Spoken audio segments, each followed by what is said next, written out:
আসসালামু আলাইকুম guys, welcome to our channel family fun with cooks. আজকে আমি আপনাদেরকে দেখাবো মুরগি রান্নার ভিডিও। তো সম্পূর্ণ ভিডিওটি না টেনে দেখার অনুরোধ রইল। আশা করি আমার ভিডিওটি আপনাদের ভালো লাগবে। তো প্রথমে আমি এখানে কড়াইয়ে তেল দিয়ে দিয়েছি আর দিলাম মাঝারি সাইজের 2টা পেঁয়াজ কুচি, দারচিনি আর তেজপাতা, এলাচ আর কি, যে গরম মশলাগুলো আমরা মুরগিতে ইউজ করি সেগুলো।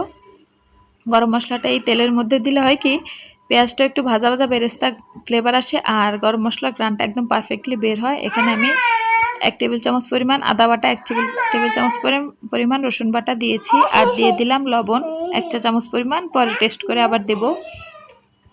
তো মশলাটা ভাজা হওয়ার পরে আমি এখানে কিছুটা পানি অ্যাড করেছি। এখানে হলুদ আর মরিচের গুঁড়া নিয়েছি 1 টেবিল চামচ পরিমাণ। মশলা আদা রসুনের মধ্যে আমি একটু পানি দেওয়ার কারণ হচ্ছে, সরাসরি তেলের মধ্যে যদি হলুদ মরিচের গুঁড়া দেন সেক্ষেত্রে হলুদ মরিচটা একটু পোড়া পোড়া কাটা কাটা একটা গ্রান আসে। আমি এখানে 2টা মুরগি নিয়েছি, 2টা না সরি, আমি এখানে একটা মুরগি নিয়েছি, জাস্ট অন্য একটা মুরগি থেকে 2টা রান অ্যাড করেছি।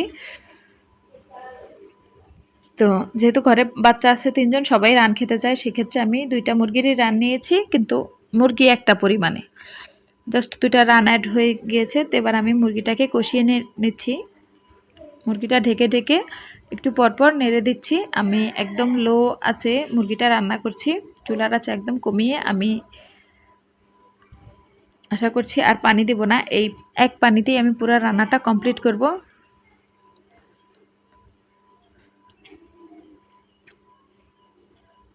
তো আমি একটু পরপর নেড়ে দিচ্ছি মুরগিটাকে। তো আমার ভিডিওটি যদি ভালো লাগে তাহলে অবশ্যই like, comment, share and subscribe করে পাশে থাকা বেল বাটনটি ক্লিক করে অল নোটিফিকেশনে দিয়ে রাখবেন, যাতে আমি নতুন কোনো ভিডিও আপলোড দেওয়া মাত্রই আপনাদের কাছে নোটিফিকেশন চলে যায়।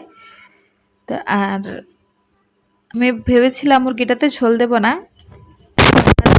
আবদার করলো যে না একটু ঝোল দিয়ে দাও, আমরা ঝোল খাবো, আমার বাচ্চারা ঝোল পছন্দ করে খুবই। তো কি আর করার, একটু ঝোল দিয়ে দিলাম। আর এখানে দিয়ে দিলাম কিছুটা জিরার গুঁড়া, এখানে প্রায় 1/2 টেবিল চামচ পরিমাণ জিরার গুঁড়া দিয়েছি, 1/2 টেবিল চামচেরও কম, মানে 1/2 চা চামচ সরি, কম দিয়ে এটাকে আমি আরও কিছুক্ষণ নেড়ে চেড়ে কষিয়ে নিয়েছি, মানে রান্না কমপ্লিট করে নিয়েছি। তো আশা করি আমার ভিডিওটি আপনাদের ভালো লেগেছে, আর সম্পূর্ণ ভিডিওটি না টেনে দেখার জন্য অসংখ্য ধন্যবাদ। আজকের মতো টাটা, আল্লাহ হাফেজ।